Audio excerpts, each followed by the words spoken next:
The chamber of conscience, Supreme Court of Ethics issue. Is it better to always tell the absolute, uncomfortable truth, or is it ethically superior to tell a kind lie, to preserve someone's feelings or peace of mind? The coin lands on heads. Mr. Amber, you will speak first. Members of the chamber, my esteemed rival. Mr. Frost, we are here today to discuss the foundation of human integrity. I stand for the absolute uncomfortable truth. Because the ethical path is not paved with convenience, but with courage. My argument is simple.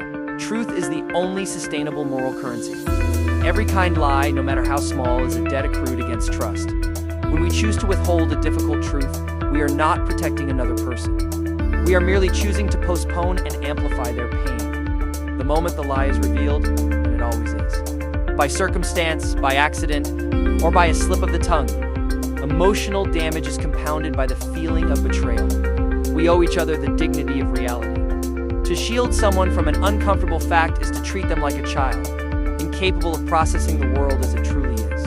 It denies them the chance to adapt, to grow, and to make fully informed decisions about their own lives. A difficult truth delivered with compassion is a scalpel that cuts away rock. A kind lie is a slow poison that calcifies their ability to cope. Mr. Frost, your turn to ask. Mr. Amber, you speak beautifully about courage and dignity. Let me ask you a practical, ethical question. Your grandmother, who is critically ill, asks you if she will live to see Christmas next week. You, a medical doctor, know with absolute certainty she has only 48 hours. Following your principle, you must deliver this uncomfortable truth. My question is this: what practical, moral benefit does your truth provide in those final 48 hours? Doesn't the pain of knowing, the panic, the terror, the loss of her final peace outweigh the abstract virtue of your absolute honesty? Aren't you in that moment using her final precious hours merely to soothe your own conscience? The ethical superiority of the kind lie. Members of the chamber, Mr. Amber frames this debate as a choice between courage and cowardice. I submit that it is a choice between dogma and empathy. I stand for the kind lie because the highest moral good is the alleviation of unnecessary suffering. We are not omniscient machines. We are social beings whose well-being is intrinsically linked to our emotional state. An absolute truth, if it is cruel, destructive, and offers no path to corrective action. If a friend asks how they look in a dress for a major presentation, and you genuinely think the color is unflattering, kind lie that supports their confidence is ethically superior to the uncomfortable truth that shatters their self-esteem minutes before they walk onto a stage. Mr. Amber speaks of trust, but trust is built not just on facts, but on the certainty that the other person cares for your well-being. The kind lie, the protective omission, is a demonstration of profound care.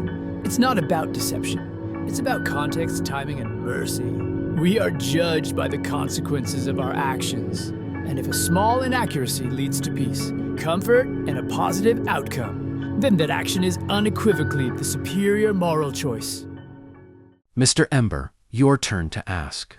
Mr. Frost, your argument hinges entirely on the idea of unnecessary suffering. But who are you, or I, to decide which suffering is necessary for another person's growth? You spoke of the dress. What if that friend, relying on your kind lie about the dress, repeatedly fails in critical social situations because they are unknowingly making poor choices? Here is my central problem with the kind lie. Where is the line? If I can lie about a dress, can I lie about a debt? Can I lie about a commitment?